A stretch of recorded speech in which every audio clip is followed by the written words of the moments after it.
tatlong ugali ng tao na dapat mong iwasan. Mga bida-bida or egocentric.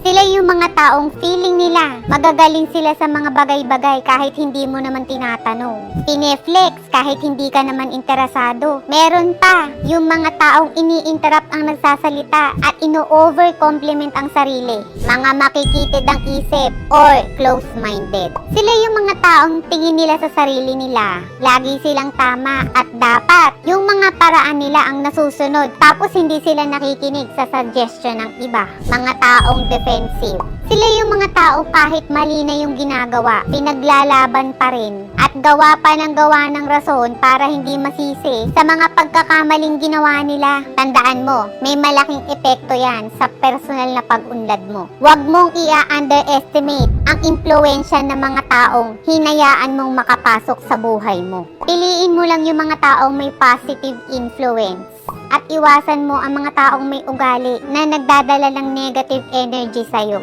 Pag sa ganitong paraan, makakamit mo ang maayos at masayang buhay.